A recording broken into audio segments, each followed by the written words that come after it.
Hi, we're Ryan and Kirsty and this is Lottie, and welcome to our off-grid motorhome van tour.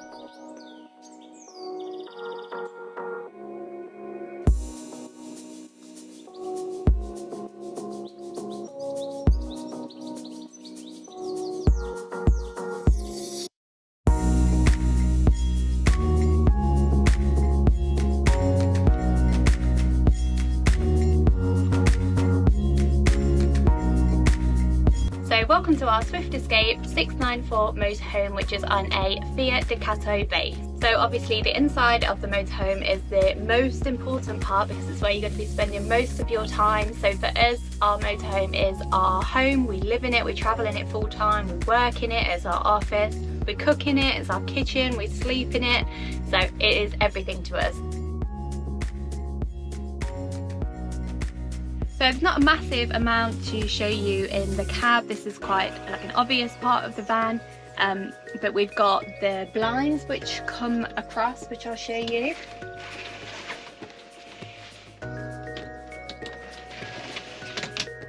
So we shut those up at night. These blinds are actually really good at blocking out light. It's so dark in here when they're all closed up, like you wouldn't think it, but they are actually really good. And then we've got this, which is actually our reversing camera, which we filmed briefly on the back of the van. Obviously when you're driving something this size, a reversing camera is absolutely essential really, for helping with parking and just the general safety feature of being able to see what's behind you. So a reversing camera is a really great thing to add on to your motorhome or camper van. We also have a couple of these things which you might be able to see, which are actually dehumidifiers. So in the winter especially, condensation can be a real problem in motorhomes.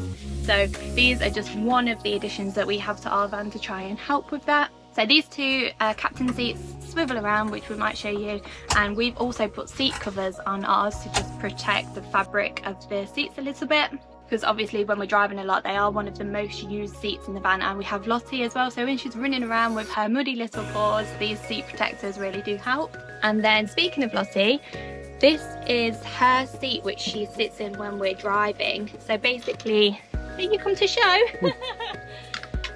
Good timing.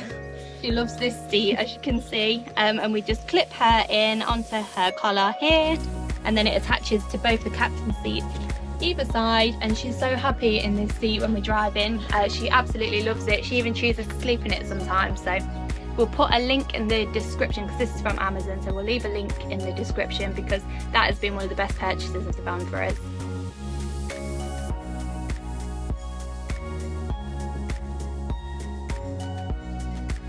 That's about it to show you in the cab area. There's not much more going on up in here. The seats are actually really good for just storing all our jackets and stuff as well, so we just keep them on there, which is quite handy. We don't actually swivel the seats that much because we have enough seating in the van anyway. We don't actually really need to use these to sit on, so yeah, they're basically just coat storage. So we also have these little storage areas either side as well. Ryan uses them to store his many cats and books that he never actually reads.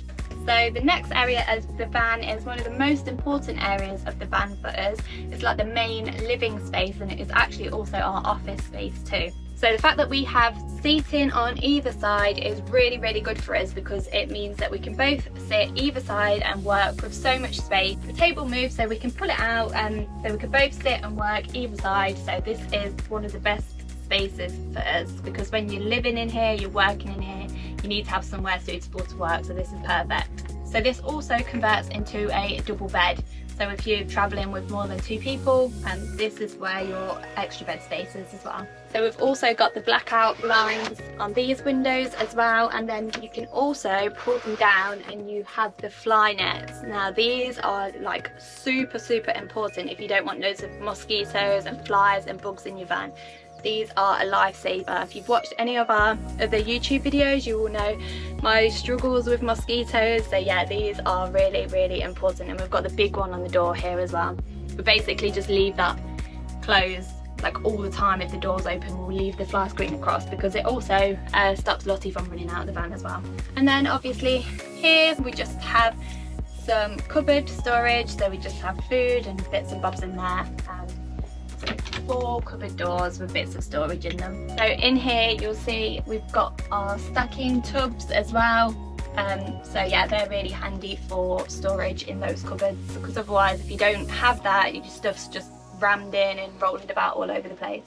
So we just keep all our stuff in those tubs, and it helps to keep the cupboards a bit more organised. So we also have like hooks everywhere pretty much for storage. So here we keep like Lottie's lead and her harness and these little storage nets. We keep fruit in there, torches, various bits and bobs. It's just really handy to have those there to just grab when we need them, and a little bit of extra storage space. Yeah, we also have these hooks in like various other places around the van for storage. So we'll leave a link in the description to the hooks as well, because they're really handy. So one of the best features that we have on this van and on the Swift Escape is the electronic touchscreen control panel. This is where we can control everything from the van. So we can turn our water pump on and off. We can turn our awning light on and off. We can control the lighting if we need to on here. On our power, it can tell us our battery voltage, our vehicle battery voltage as well. The solar one doesn't work on this as it doesn't go through the system. You can only have 100 watts of solar going through this system, and we have considerable amount more than that. So that's why the solar doesn't work through that, but I'll explain that in a bit more detail later. One of the most important features of this that we probably use the most is the water feature. So it'll tell us how much fresh and how much waste we've got. We can also turn on our tank heater. So I believe it's only, I think there's a heater on both, but it's mainly the waste. The fresh water one is inside the van underneath this seat here, whereas the waste water tank is outside, so that's very much prone to freezing up. So having a tank heater on as soon as it gets below freezing is really, really important. And you can empty the fresh and empty the waste from here. So all you do is click empty waste, hit confirm, and it will open the valve. The whole thing is really, really good. The other control panel we have is for our heating and hot water. So this is a Truma heating system, and we can just choose the temperature up to 30 degrees. We can choose our water, whether we want it on eco, and that will just fill up a little bit of hot water, or really hot water, which will fill up the whole tank of hot water.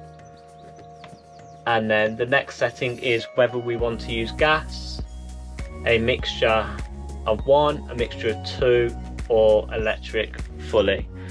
So we use gas the most, and that system's really, really good. It's really, really efficient. The hot water's fantastic, and the heating is fantastic.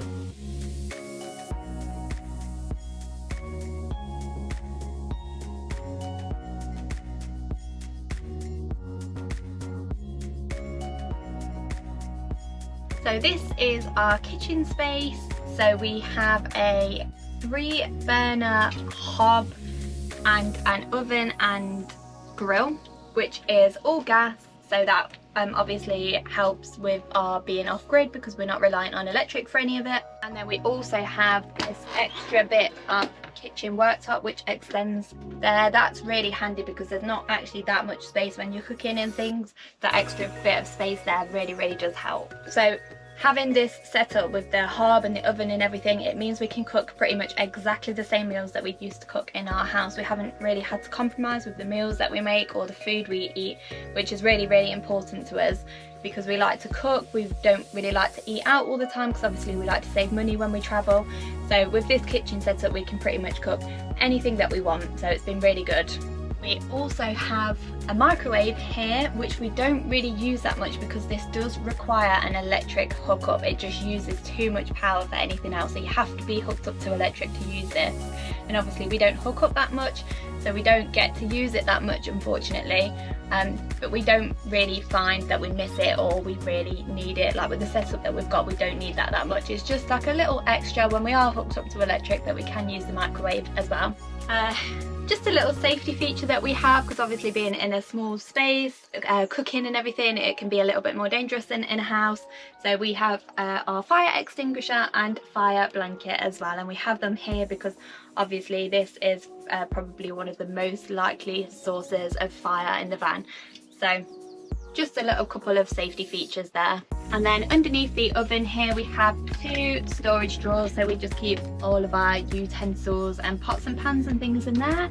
So we've got our cupboard storage here, which we keep all of our plates and cups and things in there. Obviously this is our sink space, and then here we have this fold out cupboard with loads and loads of under sink storage.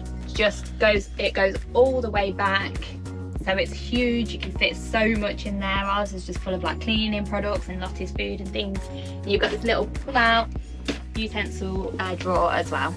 So one of our very favourite things about this van, which we didn't realise when we bought it, but we've only realised from speaking to other people and using the van for so long, is the size of the fridge. It's absolutely huge. We can do pretty much a full week's shop in this van, which is amazing, because I know a lot of people who have a really small van and they have to go to do a food shop like so often.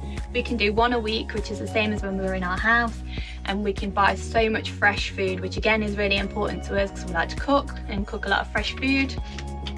So it opens both sides. You can actually open it both ways. But yeah, as you can see, it's pretty much like a full-size fridge. Oh, and a little bit of freezer space at the top. Not a lot, but yeah, we don't use a lot of freezer food anyway. We basically use the freezer mainly for ice packs for our like aircon units and stuff, which we might have shown you in previous videos.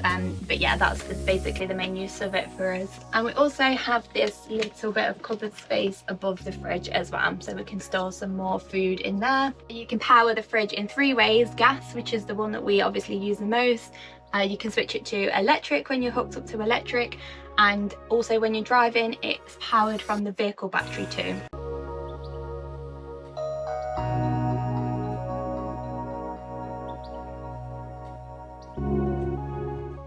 So this is obviously our sleeping space. This is the bedroom area. So when we were buying a motorhome, we were sort of toying with the idea of getting like the fixed bed that goes all the way across the back, and sort of like 2 like single bed kind of setup thing. We're actually so glad we went with this one in the end, because we think it's so much better, because you've got the space to move around the bed a little bit more. We've got wardrobe space at the sides, which I'll show you in a sec. But yeah, this fixed island bed really works for us. So again, you've got 2 cupboard spaces at the top, and then I'll show you my wardrobe, because Ryan's wardrobe is very messy actually. And then you've got a bit of wardrobe space here.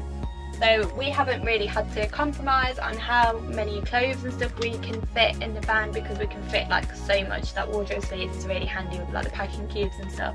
One of my favourite things about the van is this space here, which is really great for getting ready. It's just full of all like my toiletries and bits. A nice mirror here. So yeah, it's just a really nice space for getting ready. When you live in such a small space, like just to have this space to get ready in is really nice. You can access the garage, so it lifts up. So we've got shoe space here, and then obviously you can see that you can access the top of the garage under there as well. And then it also, because you might be thinking that bed is super short, it's not. It does actually extend out as well. And then one of our favourite parts of the van, we love this so much, is our projector screen. So we set the projector up over there on that cupboard. We'll film it later on tonight so we can show you how it's all set up at night. It makes it so cosy. But we added this projector screen in, which you just pull down.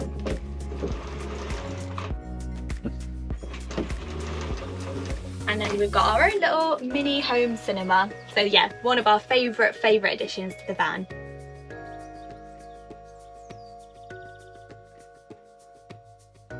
Okay, so last bit of space to show you inside the van really is our bathroom space. The shower basically works by pulling out the tap here and attaching it up there, and the shower pressure is actually pretty good, isn't it? Very good. We sometimes even choose to use our own van shower over campsites, toilets and showers, because sometimes they just look a bit grim and you'd rather just use your own shower, which you know is nice and clean. So then we have this little bit of storage space above here as well, which is handy to put toiletries and things in. We added a couple of hooks to put our towels and things on. So yeah, not much else to show you in here, but that is our bathroom space. And also, obviously, as you can see, our bathroom is like its own little separate room, which is really nice because I wouldn't fancy sitting on the toilet in the middle of the room with Ryan watching. So that's everything we wanted to show you on the inside of the van, so let's head outside and we'll show you the outside.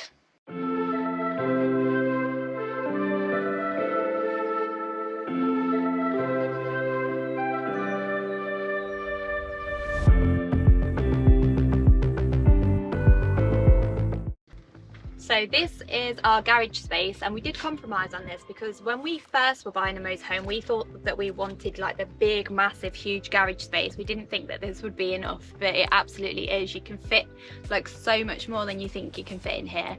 So this is what it's like when it's completely empty. So it goes all the way across the back of the van underneath the bed.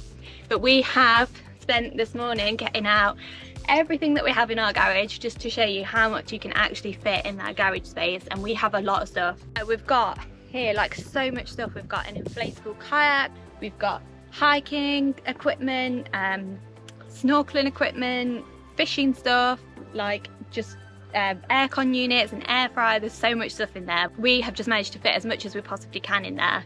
So we have our awning, which has come so handy, especially on our last trip to Spain and Portugal. We used it so much because we didn't realise how much shade actually makes a difference when it's hot. So this is actually a real lifesaver for us. The awning's quite big and it goes away really easy. You just literally wind it in and out with the... And then all it does, clips into place, peg it into the floor. I've just got my fishing peg. So the awning, like I say, has been really, really good. The only bad thing, it does flap around in the wind. So that's something you do have to think about. If it is windy, it's probably not the best. So since our first van tour, this is one of the big modifications we have made. We've got the BF Goodrich all-terrain tyres put on. We got these put on because we were heading to Norway and through Europe in winter.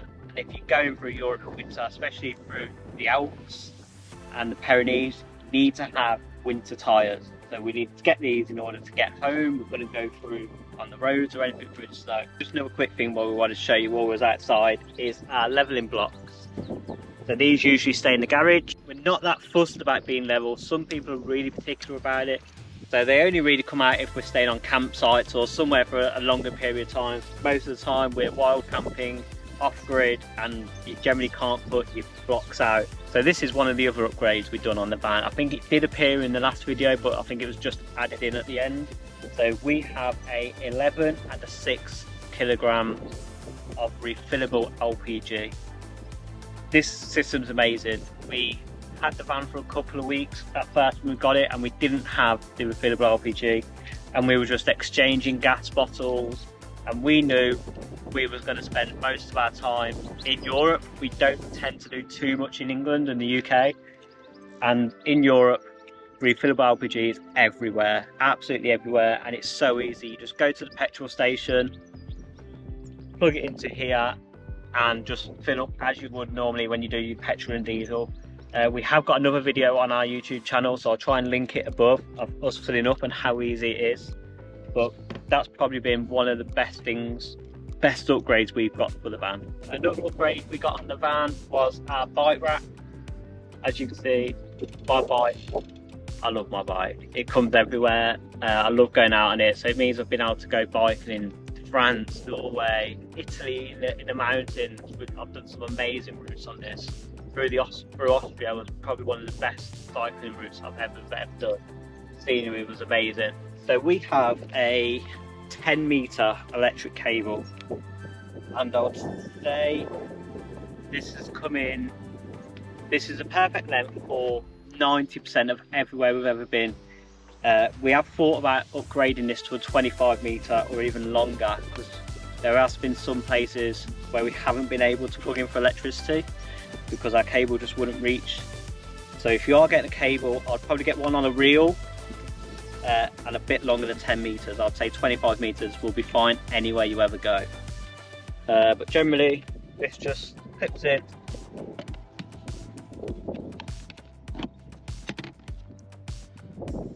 Like that, really simple. That's how we hook up to electric if we ever need to. This is an off-grid motorhome, so generally we don't ever need to plug in for electric unless we're really desperate. So this doesn't come out that often. So this is where we fill it with water. We have very recently, we have had to get a new one of these as we broke the first one. The ones that come with it are not the best made, I don't think. It does seem to be quite a popular thing that they do break. So these little bits here, these little bits of plastic, they break. But this was just on Amazon. Again, it's a universal one. We'll try and leave a link in the description. So this is our toilet. We have a Thetford cassette toilet. When you want to empty it, just simply pull it out. It's got a little pulley handle, some wheels, and all you do is open that, tip it out, and then fill it up with chemicals. Really simple, really easy. So we have made a little short video about how we empty it, so you can find that on our YouTube channel as well. We'll try and link it up above. But the toilet is probably something that holds us back the most about being off-grid. It's one of the upgrades we probably still want to make if we can. We're not sure if we can, because our toilet will only last 2 to 3 days, depending on how much we're actually in the van. So yes, that is one of the things that holds us back the most from being completely off-grid.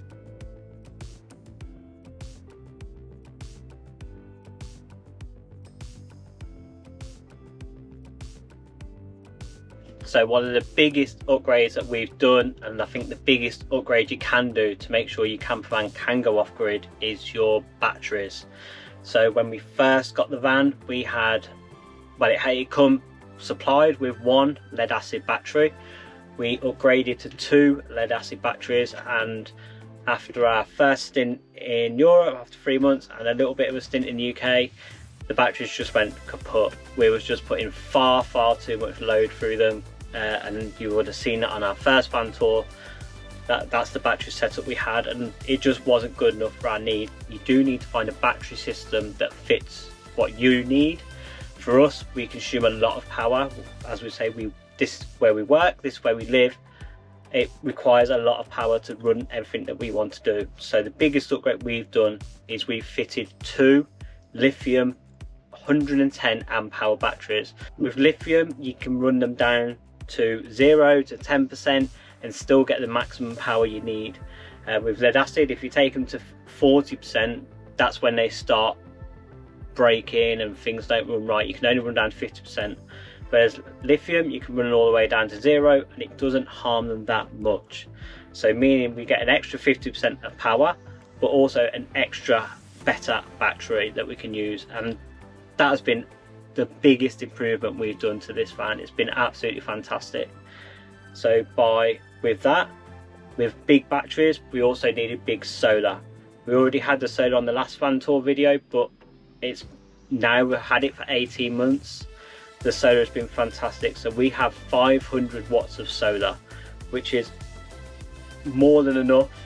I'll put a little video up now of our Victron controller where I've had the air fryer, I've had batteries on charge. So we've been running the batteries down pretty low today, but with the solar we're getting over 300 watts coming through. Extraordinary amount through the solar. And they haven't even been cleaned for a few weeks, so they're probably not at their optimum level either. So that's been really good with our solar. So another thing that we have, which we needed to be off-grid, is our inverter. We run all our electrics. This is our food cupboard as well. So again, this is another storage compartment which we didn't show you earlier, but it's where we keep all our tins and everything like that. But our inverter also sits in here. So we have a 2000 watt inverter, which has been more than enough for what we need. The inverter allows us to run all our electricals that are not 12 volt, which is pretty much everything we use for all our laptops. Mainly, that's what we need to work, but it also means we can run the air fryer and everything like that through our inverter. So this is an absolute must for us to be able to be off-grid in our camper van. And our last addition to our electrical setup is our EcoFlow Mini portable power unit. This is our kind of backup unit, or if we want to sit outside and do some work out there, or we can put the air fryer out there, or anything else. And most of the time we actually use this if we need a power away from the inverter. So the inverter's here, we can only use our 240 volt power through the inverter, but it means it can only be used in this region at the front of the van. So when we've got the projector running, or if we want something else running at the back of the van in bed, we can use this. It means we can carry it, take it anywhere. It's got I think it's a 100 amp hour lithium battery inside, and a 2000 watt inverter as well, all built in. So these are not the cheapest, but they are really, really efficient. So that is it. That is the full updated tour of our off-grid motorhome inside and out since our last video. So hopefully that gives you a bit more of an idea of what you need, or what it's like to take a motorhome and camper van off-grid. We've probably not got it perfectly yet, but I think after 18 months we've pretty much got there now. There isn't too many upgrades we do want to make to the van, especially not for going off-grid. Like I said, probably the only one is the toilet, but everything that worked absolutely amazingly. The batteries, the solar, the tyres, everything we've done has really been really good for this van. So if you do have any questions at all about van life, or being off-grid, or working in a motorhome, please do leave them in the comments, because we'd be happy to answer them and happy to help. Yeah, contact us on Instagram, Facebook, anything. We'll put them all on the screen here, and we'll put links to them in the description as well, so you can find us there and just drop us a message.